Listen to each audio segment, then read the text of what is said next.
capítulo 29, aceitando sua missão. Foi o próprio Deus quem fez de nós o que somos e nos deu uma vida nova da parte de Cristo Jesus. E muitos séculos atrás, Ele planejou que gastássemos essa vida em auxiliar os outros. Efésios capítulo 2, versículo 10. Eu te glorifiquei na terra, pois concluí até o último detalhe o que me deste para fazer. João capítulo 17, versículo 4. Você foi posto na terra para fazer uma contribuição. Você não foi criado apenas para consumir recursos, comer, respirar e ocupar espaço. Deus te projetou para que a sua vida faça diferença. Apesar de muitos livros de sucesso informarem sobre como tirar o máximo da vida, não foi para isso que Deus o criou. Você foi criado para acrescentar à vida da terra, não apenas para extrair. Deus quer que você devolva algo. Este é o quarto propósito de Deus para a sua vida e se chama ministério ou serviço. A Bíblia fornece os detalhes. Você foi criado para servir a Deus.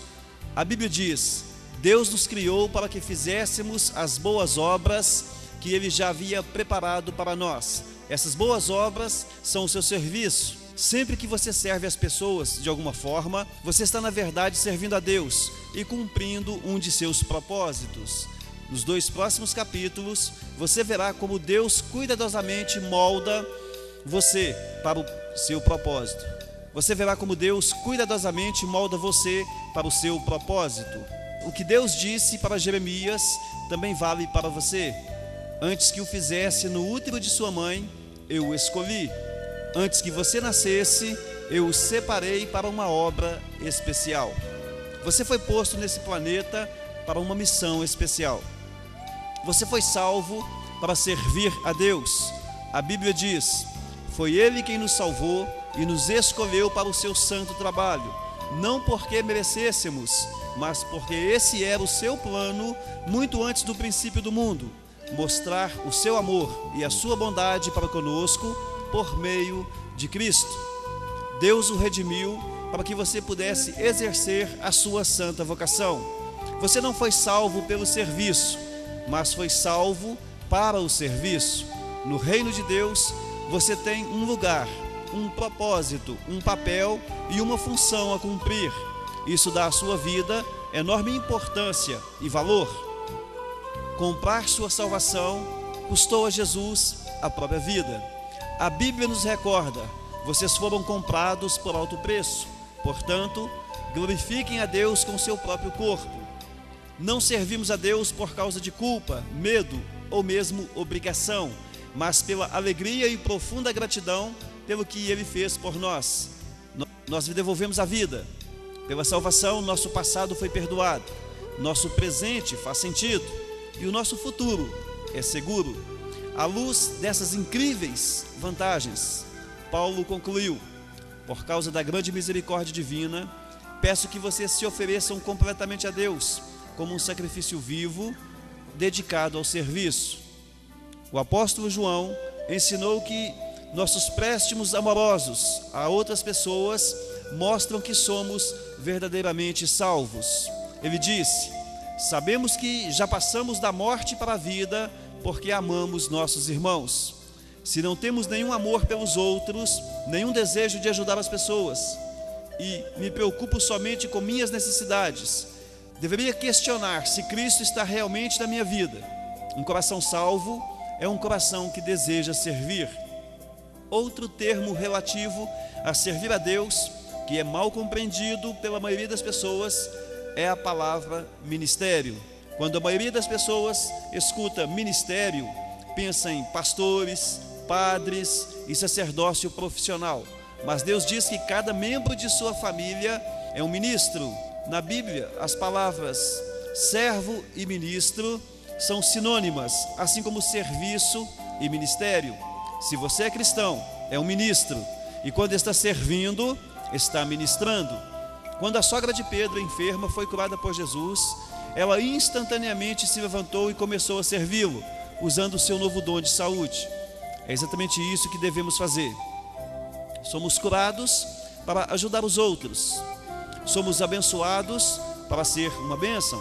Somos salvos para servir e não para ficar sentado, esperando pelo céu.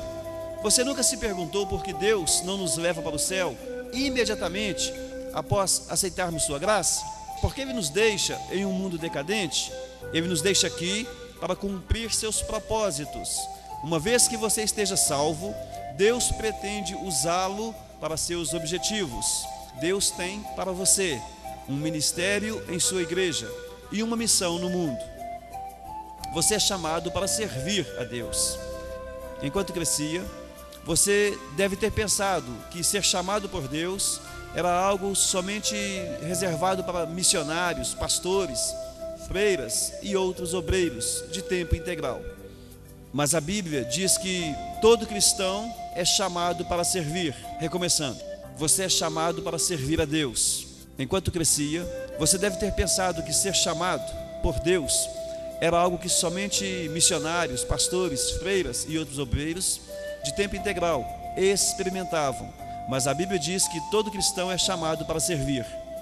Seu chamado para ser salvo incluiu o chamado para servir. Ambos são o mesmo chamado. Independentemente de seu emprego ou carreira, você é chamado para ser um cristão servindo em tempo integral. Um cristão não servo é uma antítese. A Bíblia diz: Deus nos salvou e nos chamou para sermos o seu povo. Não foi por causa do que temos feito, mas porque este era o seu plano por causa da sua graça. Pedro acrescenta: vocês foram escolhidos para falar sobre as excelentes qualidades de Deus que os chamou. Sempre que você faz uso das habilidades que Deus lhe concedeu para ajudar os outros, você está cumprindo o seu chamado. A Bíblia diz: vocês agora pertencem a Ele para ter uma vida útil no serviço de Deus. Quanto de seu tempo vem sendo utilizado a serviço de Deus? Em algumas igrejas na China, dão-se as boas-vindas aos novos crentes dizendo: Jesus agora tem um novo par de olhos para ver, novos ouvidos para escutar, novas mãos com as quais ajudar e um novo coração para amar os outros.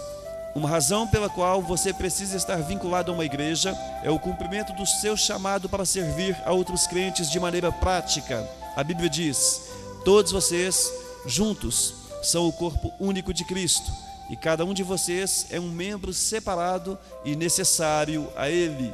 O seu serviço é desesperadamente necessário no corpo de Cristo. Basta perguntar em qualquer igreja local. Cada um de nós tem um papel a desempenhar e cada um deles é importante. Não existe serviço pequeno para Deus, tudo importa. Do mesmo modo, não existem ministérios insignificantes nas igrejas. Alguns são visíveis e alguns são desempenhados nos bastidores, mas todos são valiosos. Ministérios pequenos ou velados fazem frequentemente uma grande diferença. Em minha casa, a luminária mais importante não é o enorme lustre da sala de jantar, mas a pequena luz noturna que me impede de tropeçar quando me levanto à noite.